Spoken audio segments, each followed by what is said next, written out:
At this point in every movie buff's life, we've all, in one way or another, made peace with Hollywood's constant obsession with making legacy sequels to everything. This is why we now have Freakier Friday, the sequel to the Freaky Friday film that people actually remember.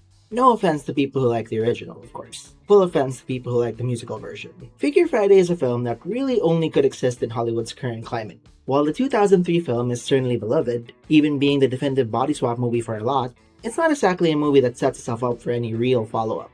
More than that though, Freakier Friday is just a fundamentally flawed film. It's a storyline that only exists because a filmmaking team forced it to. Now, I want to make clear, I enjoyed Freakier Friday. I had a lot of fun watching it in cinemas, and I had a lot of fun again when I watched it digitally. But when I really thought about the film, just on a structural level, there was no way this plot would have made it past the outline stage, had it not been a legacy sequel to one of Disney's most popular live-action comedies. So let's explore the reasons why Freakier Friday shouldn't and or doesn't work, and a little about why the film still works despite all those reasons. Take me away, Pink Slip. I'm just kidding, I actually can't play the song because of copyright reasons and everything.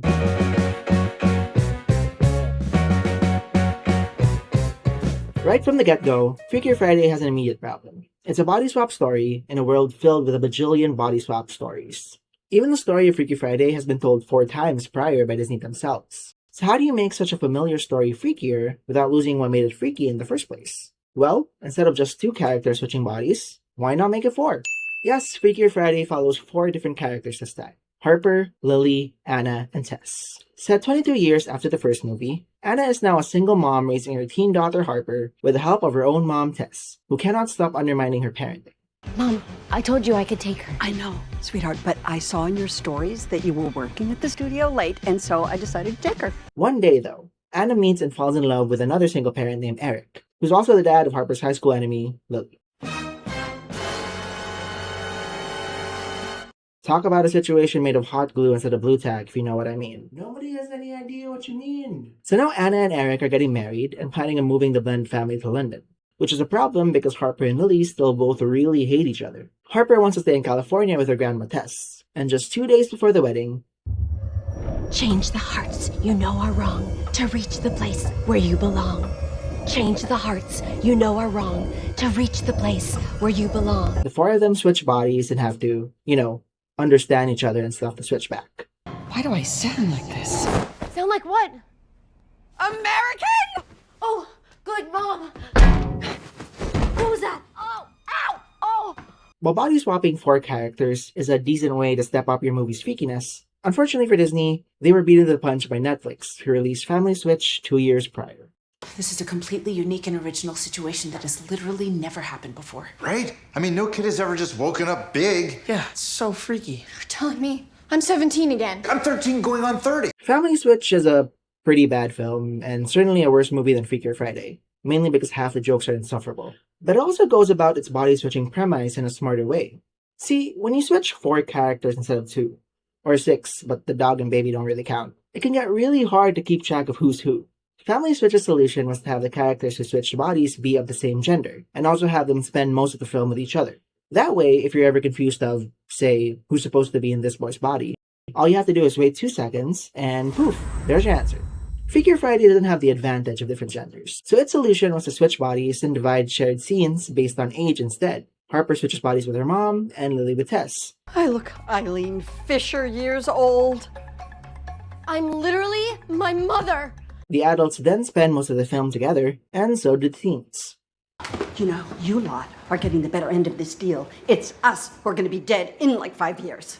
This is a fine solution. I mean, if you see Jamie and Lindsay on screen, you can remind yourself, oh, these 2 are supposed to be teens. But which specific teen is harder to remember? When I first watched Freakier Friday, I had to frequently remind myself of who was who, whispering to myself, that's the British girl, every time Jamie was on screen. I hated you a little less today. I think it's hard to hate me when I look like your gran.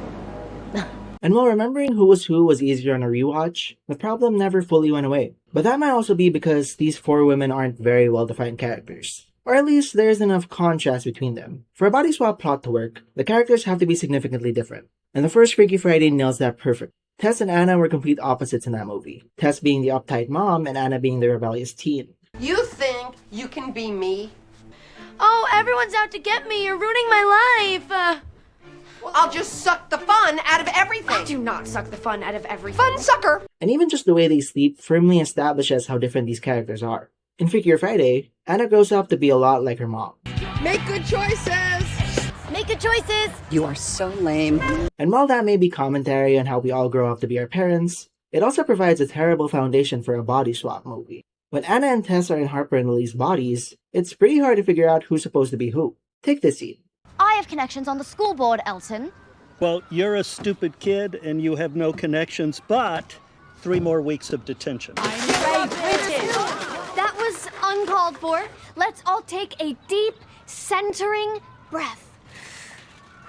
Meditate on this. Could you genuinely tell right away who was Tess and who was Anna?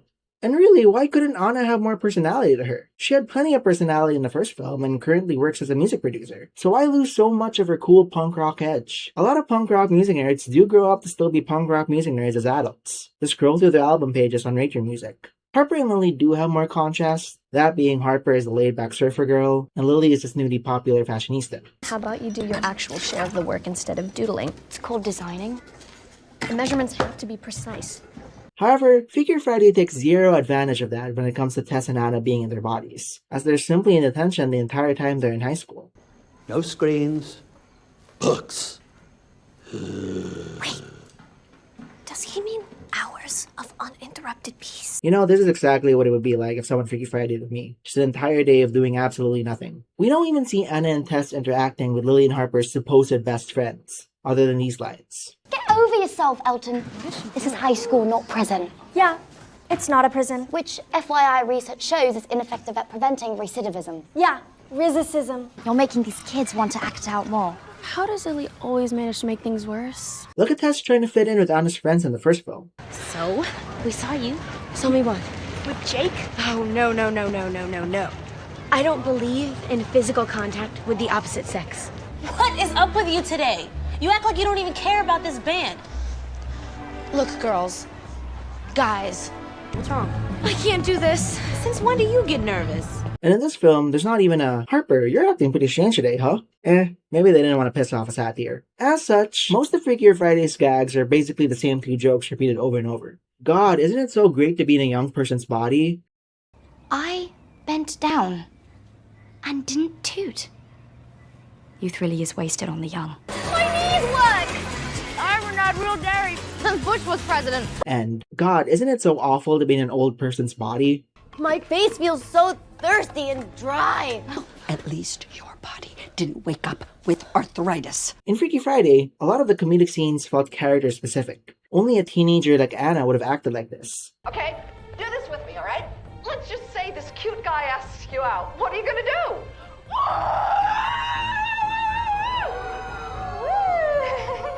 Come on, that was pathetic. You know, you keep all that bottled up. No wonder you're getting old. Only an adult like Tess would have acted like this. But why does this have to be World War III? I mean, all of those years of trick-or-treating and sleepovers. Don't you remember any of it? I mean, how do you feel about that? In Freakier Friday, it's as if they had most of the jokes set up before they decided what personalities the character should have. This line could have referred to any adult in a teen's body. It was a sleepover. Good. Very good. We did teenager Very stuff. good. And this one could have referred to any teen pretending to be an adult. My brain is telling my body to stand up, but it's like shouting into the abyss. See, I just tried to get up again. And the scene where Lily and Harper try to break up Anna's marriage by having Anna flirt with Jake is so confusing to me. Try winking. Wink. Wink. Wink. One eye. One eye. Bite your lip. Bite your lip. Why is he... It's not that I don't believe Lily and Harper have never dated. Plenty of high schoolers don't date, and these girls are only sophomores. However, just because they've never dated doesn't mean they have no clue whatsoever on how flirting works. They do watch movies and listen to music, don't they? I mean, Lily even says this. My entire dating experience is watching 500 hours of Love Island. And while I refuse to watch Love Island, even just for research, I seriously doubt there was an episode where one of them flirted with another by flipping their hair like they were in a roller coaster. But the character-specific humor isn't the only thing Freaky Friday does better than Freakier. There's also...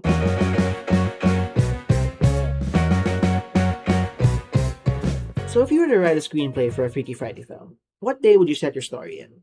Friday, right? That's the day every other Freaky Friday is set on, after all. Not Freakier Friday. For some reason, this film is set on both Friday and Saturday. And my wedding is in 36 hours, and I'm trapped in the body of a 9th grader. And if you think having your film set across a span of 2 days instead of 1 doesn't have that big of an effect on your film, you clearly haven't seen this movie. So in writing, there's this thing called a ticking time bomb, where the characters of a story face a time-sensitive conflict, and must resolve said conflict before the time bomb explodes. In Freaky Friday, the time bomb was the wedding, slated to happen the very next day. If Tess and Anna don't switch back bodies before the day ends, then Anna will be forced to marry Ryan and Tess' body. I want my body back! And I don't want mine! My wedding's tomorrow! This adds urgency and stakes to the movie, because now the characters are under more pressure. Not only do they need to figure out what the fortune means to switch back, but they also have to do so in under 24 hours. The same time bomb technically exists in Freakier Friday, except that Anna's wedding is in 2 days instead of 1. Obviously, the wedding can't happen. It's Friday. We only have till Sunday. However, for some reason, the characters seem to have completely forgotten the urgency of their situation by Saturday, because they seem pretty nonchalant for the day, and nobody seems interested in figuring out what the fortune means. Congratulations. Thank you for coming. Really, Eric and I so appreciate it.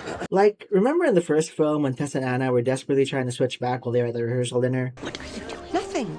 Did you bring it? Right here. Can you get away? Ryan, do you think I could borrow my mother for just 1 minute? Sure. And the dinner going well was barely a priority? Well, in Freakier Friday, Tess and Anna even tell the girls this. Girls, Eric's parents are here, so best behavior, please. Stand up straight. Good posture. Which is confusing to me. The wedding is tomorrow. Who cares how well the rehearsal lunch goes? Anna's top priority right now should be how to get out of her daughter's body, unless she wants her own daughter marrying her fiancé. Now, it is a little more understandable why Harper and Lily aren't that worried, because they're convinced that stopping Anna and Eric's marriage is the key to switching back bodies. Change the hearts you know are wrong to reach the place where you belong. That's about our parents getting married. LA? London? Mom, she didn't say anything to us! Ah! But even when they do manage to cancel the wedding, neither of them wonder why they haven't switched back bodies yet. Anna, I love you, but you're clearly having second thoughts. We can't do this.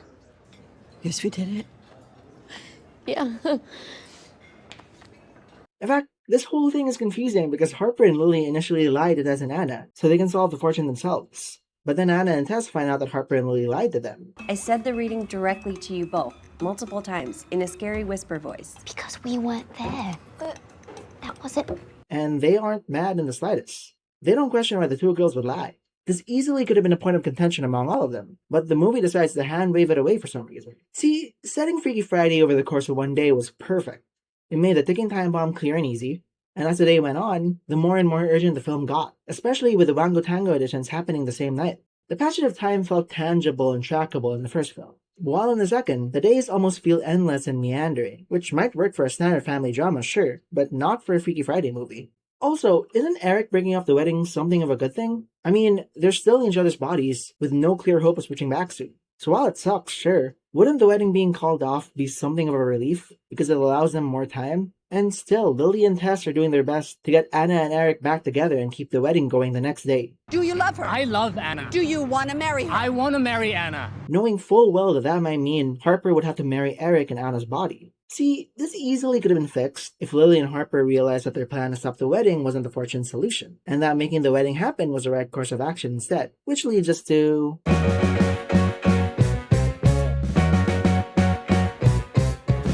Just like the first film, Freakier Friday's solution to the body swap problem is having the characters understand each other and reconcile their conflicts. Family Switch also had this solution, although the movie kept the conflicts pretty limited to just mother-daughter and father-son. Being your dad has been the rock and roll adventure of a lifetime. You have a daughter too, Dad. Let's not forget. Freakier Friday's attempt to focus on the interrelationships of 4 different women definitely makes it a more interesting film than Family Switch. But it also makes it a lot more bloated. 4 women means 6 different relationships, after all, plus the relationship they all have together. Harper hates that, that's established enough. But half the reasons why she learns to love her mom don't have anything to do with the conflict established prior. Effectively, she hates her mom because she's making her move to London. Yep, just you and me, Mom. And because she thinks her mom resents her for ending her music career. I wish I had more time to write, but now all I do is listen to parenting podcasts. Well, I'm sorry for ruining your exciting rock star life. Harper, wait, I was just... But during the switch, she works her mom's job and finds out that A, having a job is tough, Having a job is really hard. and B, her mom's job is actually cool. My mom does have a cool job. But it's not like she thought her mom hated her job or anything. Nor did she initially think her mom's job was lame. Nor did she really have any reason to. Her mom's the producer of a major pop star after all. I mean, can you imagine your mom being Taylor Swift's manager? So embarrassing. The only real ways she sees her mom differently because of the switch is in hearing the song Baby. I wrote that? And finding out how much Eric loves her mom. It's just... I can't believe how much you love me. And my family. Which are great, sure. But Harper doesn't even find out Baby is about her until the end. Harper, that song is not about Jake. That song is about you. About me? And it wasn't like Eric was hiding his love for Anna or anything. The same way Stacy was hiding her meanness to Anna in the first movie, and Tess had to spend a day in Anna's body to figure that one out. I am appalled that Stacy would do something like that. Yeah, shocker. Anna, on the other hand, learns nothing about Harper other than the fact that her young body makes her invincible. We're invincible! Bone density! The first movie got this right by having Tess learn to love Anna's music. Oh, it was terrifying. I had no idea what it takes. I mean, the guts. Thanks. It's exciting, your music. It's not noise. Oh, it's definitely not noise. But Harper's love is surfing, and it's not like Anna ever surfs in Harper's body. Actually, I have no clue how that would have worked out, but it could have been a fun homage to the original. Then there's Anna and her mom, Tess. They have a loving but complicated relationship, and their conflict this time is that Tess is constantly testing Anna's patience by sticking her nose in Anna's parenting. What did I do? I was handling it, and you completely undermined me as a parent. I was trying to help you. And what really pisses her off is that Tess offers Harper her home so she can stay in California. Did you tell Harper that she could stay here with you if we decided to move to London? Are you serious right now? Whoa. But this never gets brought up again among either of them when they turn into teens. In fact, for most of the time as high schoolers, Anna and Tess mostly just bond over being young, which apparently was enough to make them okay again. I guess Tess learns that she's going to be alright if the family moves away. I'm worried Tess will be really lonely if all of you move to London. You're a good guy, Ryan. But there is no actual reconciliation between Anna and Tess before or after they get their bodies back. So I guess we'll have to trust that Tess apologized off-screen sometime after the concert. Then there's Anna and Lily, who do not have any one-on-one interactions throughout the entirety of the film. A little strange, considering this teen girl is about to be Anna's stepdaughter, but it seems Lily is against the idea of her dad marrying Anna, primarily because she'll then be sisters with Harper. That is, of course, until this scene. My mom obviously should not be with some wannabe Gordon Ramsay. Well, my father doesn't want to be with some wannabe Valley Village rocker mom. So this response from Lily is a little confusing, because, well, Anna isn't the Avril Lavigne type anymore. So she really only could have known this from her bachelorette party. And B, it was never established prior that Lily had any strong feelings against Anna. I can't tell if this response had any truth to it, or if it was just supposed to be a clapback to Harper's Gordon Ramsay lie. Whatever conflict these two had, though, is apparently solved when pop star Ella wears one of Lily's designs during her concert. Is Ella wearing one of my designs? It was Anna's idea. How this was a surprise, I have no clue. Did Anna not ask Lily for permission? Did she take a picture of her sketchbook when she wasn't looking? But more importantly, Anna's decision to use Lily's design happened before the switch. So does this even count? Why is something Anna did before the switch one of the keys to reversing said switch? Especially when Lily would have found out about Ella wearing her design regardless of the switch happening. Harper and Tess don't have a conflict, which is fine. When you're switching between four bodies, they don't all need to have a conflict. But for what it's worth, I do find Harper's love for her grandma pretty endearing, as it's pretty clear these two have an affectionate relationship. How was pickleball yesterday? Did you beat him? We say annihilated. Hey. I have board games. You move around the board, you shake the dice, and then you move around the board. It's really fun. But I thought you liked board games, Hannah Cat. Grandma, you want to play Pandemic? It's so fun. Tess and Lily, on the other hand, have an ill-defined relationship. Lily overhears Tess say this. You and Eric need to keep the girls in Los Angeles. Lily just needs some guidance. The only guidance I need from you is to show me to the other bathroom. And the two have a convo during Anna's bachelorette party. I'm here for you. Sincerely.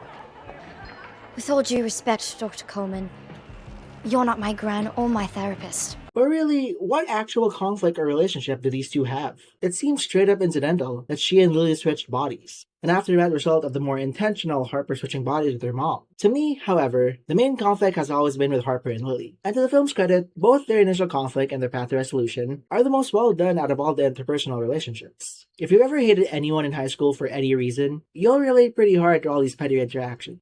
The only reason people think you're smart is because of your obnoxious accent. At least people think I'm clever. What's that supposed to mean? You're smart. Figure it out. But the way they ultimately bond together is pretty convincing. Harper and Lily try to stop their parents' wedding, forcing them to work together. And in the process, Lily gets to live out her dream of being a stylist at a pop star's photo shoot. And Harper herself, despite not showing any interest in fashion beforehand, gets in bed with Lily and starts having fun with her. Oh, this is cool. Oh, it's recycled, I think. And of course, the same thing happens in reverse when Harper takes Lily to her favorite spot, the beach. Yes, okay, Harper, it's lovely. It's lovely. It's a nice development of friendship and two teenagers learning to trust each other and enjoy each other's hobbies. It's probably because the movie wanted to show as much of Jamie Lee and Lindsay as possible. Maybe I just relate to the plight of teenagers more than I do 30 or 60 somethings. But I found this line to be the most convincing out of all the reconciliations. Wherever my sister is, it's where I want to be. Me too. Though, again, I will say, this line happened after everyone already switched back bodies. And considering how Harper should have technically still been mad at Lily for heckling the wedding, I would like to make a toast to your future husband so that he knows what kind of woman he's getting married to. Oh, he does. look, this sounds like nitpicking, I know. But look at how the switchback in the first film worked. As the movie nears its end, both Anna and Tess do something they never would have done before that moment. Tess asks Anna to call off the wedding, and Anna chooses to accept Ryan in her life instead. The fortune was for selfless love to change them back. Then selfless love will change you back. And selfless love did change them back. These were two very clear acts of both characters understanding each other and making space for each other's needs and wants. In Freakier Friday, this body switch isn't thematically fulfilling. It really only happens because of an obligation to repeat what happened in the first movie. And the third act reconciliation feels like it's missing something. Well, that's a lot of criticism for a movie I supposedly like. Oh, right, I actually like this movie.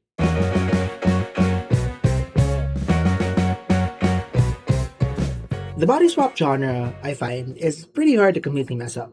Even if your movie sucks, you'd have to be an extremely inept writer to not at least have 2 or 3 funny scenes in there. And I found Freakier Friday to be pretty hilarious. What are you saying? So if you're me and I'm you, then who is that? I'm Grandma, sweetheart. Yes, the jokes are more age-specific than character-specific. And I would have liked more of the latter and less of the former. But certain scenes were such a riot that my eyes were tearing up from how hard I was laughing. Lily, Yeah? did you just take Tessa's calcium? Let's go. Run! Get it? Run! Anna! There's just this radiance and energy emanating from the film that I found infectious. And it certainly helps that the cast, both main and side, are clearly having a great time. The body swap characters also spend most of the movie in pairs, meaning they can work off each other in a way that the 2003 movie didn't have so much of. Okay, thank you. Oh, you're not gonna hug me, are you? No, I was just... No, don't do that. Okay, it was just... Actually, this is more of a buddy film than it is a body swap one. And I wouldn't be surprised if someone did the math and found out Jamie Lee and Lindsay shared more screen time here than they did in the first movie. But, of course, the true standout here is Julia Butters as Harper, who I very much see as one of Hollywood's most promising young actors. Chill? I am the adult here. She especially shines during the more heart-tugging scenes of the film. I'm so sorry. I promise. I didn't mean for this to happen. I think you did. I'm sorry. I'm so sorry that I made you think that you had to choose between being together or being at home. I choose you every time. Which, yeah, Freakier Friday tugs at the heartstrings pretty damn well, even if it doesn't do so as naturally as its predecessor. I complain that the sequel's resolution doesn't compare to the original's resolution. And yes, those complaints still stand. But I did ultimately buy that these characters loved each other. And, of course, it's a nostalgia fest. At least, for the first viewing. I'm not immune to nostalgia, and it was fun seeing all the cast members and references to the first film. One that I have fond memories of watching as a kid, and rolling on the floor in my cousin's house laughing at. It was also just nice watching a family-friendly comedy on the big screen, that wasn't set in space or a high fantasy world, and certain scenes straight up brought me back to feeling like I was 15 again. Freakier Friday only exists because it's a legacy sequel. It could never exist if you took Anna and Tess and replaced them with other characters, because what Hollywood studio would greenlight such a confusing script? But for what it's worth, I'm glad it exists. Not even in spite of, but because it exists in the strange limbo world that unnecessary legacy sequels exist in. Freakier Friday was made with a lot of love, and sometimes that's all you can really ask for in a film. It's an easy, delightful, and high-spirited watch for those days when you just want to watch something that make you laugh and cheer you up. Thank you so much for watching this video. Were you a Lindsay Lohan fan growing up? If so, what were your favorite movies of hers? My family had the DVDs of Freaky Friday and The Parent Trap on repeat. We still make references to those films all the time. And as always, don't forget to like and subscribe, and I'll see you in the next video.